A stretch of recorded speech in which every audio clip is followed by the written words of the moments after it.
Wala ma'am. Ang kunyumi wala ma'am. Kaya wala mo na pa ma'am. Sa medical ma'am na makita man gud ma'am. Sikop sa kapulisan ang tulo ka most wanted na mga sospetsado sa pagpanglugos sa Barangay Santa Cruz. Sa hiniusang puwersa sa kapulisan, nagipanguluhan ni Police Lieutenant Colonel Dexter Cuevas ang Manhunt Charlie Operation.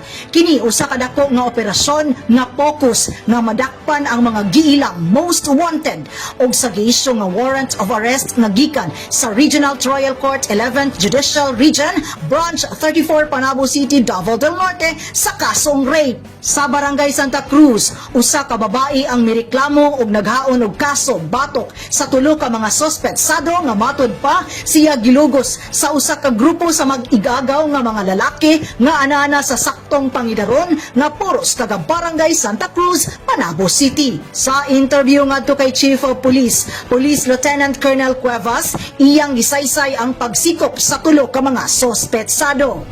Doon na tayo mga nakuha, dakpan, mo ba nag-surrender gini sa atong kapulisan sa kasong pagpanlugos no, sa may Barangay Santa Cruz. Doon ay tulo ka suspitsado, no? Nakakaroon diri sa ato ang silda. Isa sa mga tutukan nato no, ang accounting of wanted person. Labi na sa mga most wanted person and other wanted person. Dapat ma-account gini sila, mabutang diha sa bilangguan. Kaya isa ni sa mga treat diha sa ato ang komunidad. Tinataw silang ma-process ma'am, mabook diri sa stasyon. Magpaabot lang tao og commitment order sa korte para ma-transfer na sila sa Bureau of Jail Management Penology. Then para musad na po ang ilang trials. Base sa gibuhi ang statement or affidavit of complaint sa maong biktima, desidido siya mugukod mo file gid kaso. Anana sa kustodiya sa kapulisan ang tulo ka mga sospetsado ug sila nangayo og pasaylo ngadto sa biktima.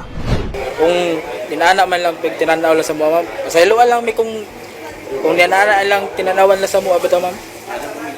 Ngayon lang mig pasaylo siya. Kung nahimo na mo na pasayloan lang mi.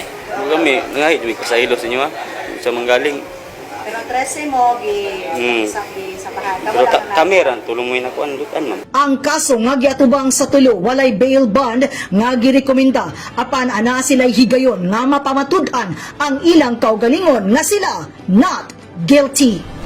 Kauban sa kamera, si Lugi Panagsagan, kini si Dali Amad nagikan sa City Information Office Broadcast Services alang sa Frontline News Panabo. Importante, informed.